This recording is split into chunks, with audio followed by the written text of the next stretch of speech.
why I say to people the past doesn't equal the future in your love life, because whatever you've experienced in the past has not been a reflection of your capabilities. It's not been a reflection of how lovable you are. It's not been a reflection of what's possible for you. It's only ever been a reflection of the world that you have been living in so far. Wow. Wow. I was going to ask you this question, and maybe you just answered it, because what is one thing that you want people to know or remember, or people are not really getting around life and love? Like, what would be something that's just, you're like, it's on the fringe, people are not quite getting it, and I would love to talk about it. Is it Well, about different is better? I think different is a gateway to better. I think that if you can get curious, that can start to produce different results, and different results can start to excite you about the possibilities Yeah. again. Um, I think it's also, maybe we just don't, I think that we're often chasing a feeling without asking ourselves if the feeling we're chasing is the right thing to be chasing Oof, in the that's a first good one. place. So, for me, I think I was stuck in a bit of a dopamine cycle in my dating life, and, chasing kind of this very excited, State. yeah. And I think that as we evolve in life, there may be times in our life where we just need to go through that. We need to experience it, and we need to also see that it has its upsides, but it also has its downsides. Mm-hmm. Or maybe we see that it doesn't sustainably make us feel what we want to feel. And so I think that's an invitation to say, well, what would make me feel better? It's no different to going on Instagram and realizing at the end of 10 minutes of mindless scrolling on Instagram, I feel subtly worse than when I Started. open my phone. Yeah. Now, why do we go to our phone to open Instagram? Because we're chasing a feeling, right? It is a dopamine hit. Exactly. Yeah. So there's a feeling we're chasing, but if we start to tune in and get really intentional about what we're feeling, and you notice at the end of that 10 minutes, I feel subtly worse. And in fact, I think that's a reliable thing. I every time I do this, I feel subtly worse. Then you start to go, well, what is this feeling I'm feeling? Oh, I feel a bit anxious. I feel like I just spent 10 minutes comparing my life to other people's. I feel like I'm not doing enough at work because I just saw a bunch of people that seem to be doing so much. They're I on a yacht. They're just Yeah, having everyone fun. seems to be on holiday. I'm, stuck here in this office. Whatever it is, Yeah. you, you go, well, that. Why did that make me feel worse? Well, because it took me out of my life, and it took me away from a calm that I felt this morning when I just spent an hour writing, Yeah. and that made me feel really good at the end of it. So I think it's about being really intentional about what we engineer our life towards, and that's true in dating as well. I don't think we pay enough attention to our deeper feelings about what what's what is something or someone really making us feel. We're so preoccupied with getting a person, and often preoccupied with getting a specific kind of person, Mm-hmm. that we never really check in with ourselves and go, how am I feeling? Like, how does this person make me feel? If I feel always anxious around this person, or if I feel like this person makes me feel like I'm not good enough, or I never really have them, if I really pay attention to what I'm feeling, I feel awful constantly. I keep saying, I just really like this person. How do I get them? Why are we trying to get someone that makes us feel so bad? If we were paying attention to our feelings and not our desires, then it would be a very different thing we did. Yeah. But I've certainly been in relationships before where I thought, I can't lose this person. I have to do everything in my power to keep this person, to keep impressing them, to keep making them happy, to keep being enough for them. And I thought I would, like, emotionally, I was like, I'll die if I lose this person. And then if I look back now, I'm like, it was hell with that person. Like, how you were living in hell thinking, I can't lose this person. because that would be hell. And we don't see that because we're not, so many of us aren't in tune Disconnected. with what we're really feeling, and we're not guiding ourselves towards happiness. So much of our dating lives are guided by ego, by short-term fixes, by Totally. chemical addictions, and by the kind of the feelings we're used to. It goes back to, you know, our upbringing and what we got taught was love. If love was chaotic growing up, if love was inconsistent growing up, if we were made to feel like we had to earn love growing up, then we grow up and those things, someone comes along and they make us have to fight for them all the time, and we That's feel our like norm. that's love. Oh, that's love. I recognize that. That's love. Yeah. Someone comes along and they're healthy and they meet us head on and they're simple and they want to see us again. That's not love. This doesn't feel right. This isn't it. Well, let me ask you, because you're talking about feeling, and I think someone in their mind is going, well, how do I start to feel myself? How do I start to get in tune with these feelings inside? What would you give me one thing you would tell them to just start that practice of like, what do you feel?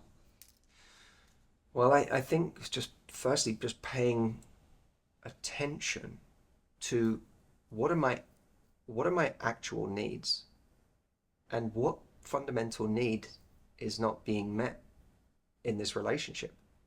Forget how impressive I think this person is. And I get it. They're super eligible. Right? But what need is not being met? The need for safety, because this person keeps telling you that they're not ready for a relationship. So that makes you feel like you're constantly in limbo and you don't know where you stand. Yeah.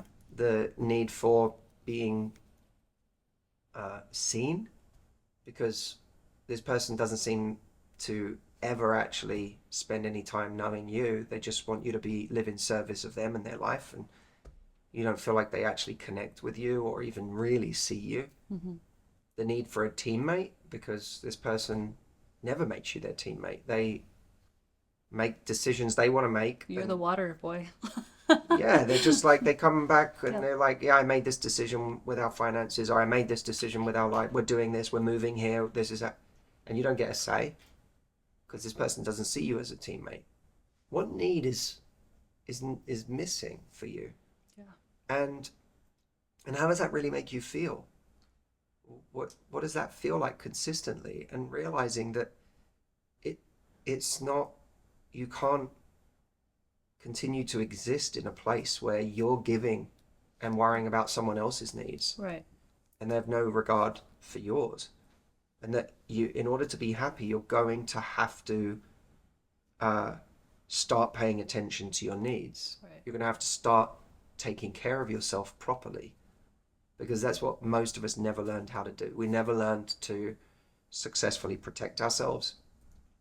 We never learned, or certainly not in healthy ways, we never learned to stand up for ourselves. We never learned to advocate for our needs. We didn't even learn that our needs mattered, let alone how to advocate for them. And so we go through life not taking care of the one person we're supposed to take care of. Like, no matter what, you're going to volunteer for a lot of different jobs in your life. You know, whether it's deciding to become a parent, whether it's, you know, having a career, whether it's being a friend to someone. These are all jobs that we volunteer for at some point in life. But there's one job that you have to do, no matter what. It's been your job since the beginning, and that is take care of the human that is you. That's one job you always have, and most of us have neglected that job. We are sleeping on the job and have been our entire lives. And we don't need to believe that we're special in order to take care of ourselves, or to decide to love ourselves, because loving ourselves isn't a feeling, it's a decision. You don't have to feel love for yourself. I find that to be a really useless concept a lot of the time, because it's it's hard to feel love for yourself. If familiarity breeds contempt, who are you going to have more contempt for than the person you're most familiar with? That's so true. Right? it's hard to feel love for ourselves, but we can decide to love ourselves like it's our job, because it is. Yeah. In the same way that a parent, if you ask them, why do you love your child? They'll be like, what are you talking about? They're my child. It's my job. It's my job. It's my job. They're mine. Yeah. When you look at loving yourself through that lens, you realize, oh, it's not, I don't have to like myself to love myself. I have to love myself like it's my job, because this is my human to take care of. And my job is to give this human the best life possible. And if you ask yourself, what would I do if I was trying to give my human the best life possible? It's a very different answer than, what would I do if I was just trying to feel comfortable? What would I do if I was just repeating the patterns of the past? What would I do if I was trying to get somebody else or impress somebody else? Because if getting somebody else or holding on to somebody else or attracting somebody else is at odds with what would be good for this human, you don't do it anymore. But our focus is wrong. I'm trying to get this person because if I do, it'll make me feel like I'm enough. It'll make me feel like I'm good enough. Yeah. And instead we have to go, forget enough. Forget enough. It's like, who's enough? We're just 8 billion people on the planet. That's all we are. It's like, what's this? We have this obsession with enough. Like, who's enough? We're just 8 billion people trying to figure it out. We didn't ask to be born. We're just here. And we're just trying to figure it out. And it's a disaster a lot of the time. It's chaos and there's suffering and it sucks a lot and things go wrong. Totally. And it's like, oh my God. Like, but the one thing we can do is say, this human that didn't decide to be born is here, and they're here for however long, I don't know, but it is my job to try and make sure they have the best go of it they can. It is my job to try and make sure that their experience through this life is as good as I can make it. And so what would I do for this person if that was my goal? And that changes everything. Wow, that is so good. Okay, I have to ask one last question because I always ask everyone this.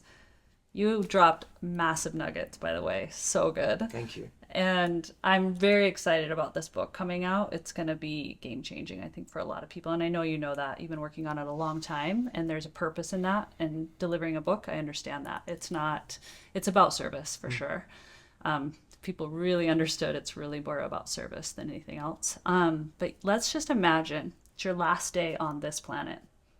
You didn't ask to be here, but you're here, and there are millions of people in front of you. And, I mean, you can't even see all the people. They just go. And you get to say one last thing to them. And it's literally like a sentence.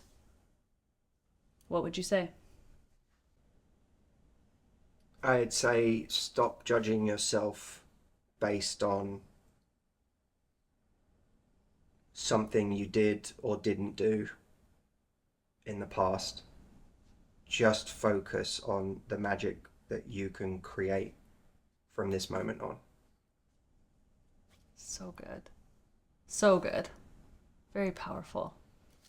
Thank you. Thank you for filling into that answer. Thank you for being here, taking time to be here. And thank you for serving us the way you do. You show up every day. Even when it's not always sexy and pretty, you show up to serve. So thank you for that. Thank you so much. Thank you for being on the show. Thank you for having me. It means a lot. Thank you for the really thoughtful questions. For anyone who enjoyed what I've talked about, all of it and more is in this book. And I need these reminders all the time. It's not like an epiphany is a very valuable thing, but repetition is what makes it real in our lives. And so this book allows you to not only have the epiphany, but it allows you the repetition to keep coming back to it. And if you go to lovelifebook.com, not only can you order the book from wherever you want, Amazon, Barnes & Noble, there's also an event that you can use your receipt to get a ticket to. I'm going to take all of the ideas from the book and we're going to apply them in a real world way to helping you find your person going forward. So if you want to join me in a live event as well for some coaching at the same time as getting the book, go to lovelifebook.com and you'll get a free ticket to that event in addition to the book. You get the best stuff when someone puts a book out. They like throw in all these amazing freebies. Yeah, take because it's advantage. so much years of work. You're like, I want to celebrate this and do something Seriously, big. So I yeah. do actually, I agree with you. The most really cool free stuff you're ever going to get is when When they someone put a writes book out, for sure. For sure. So yeah, Thank you you. guys go ahead and click the link in the show notes below. But lovelifebook.com. Excited. Thank you. Thank Congratulations. you. Take care.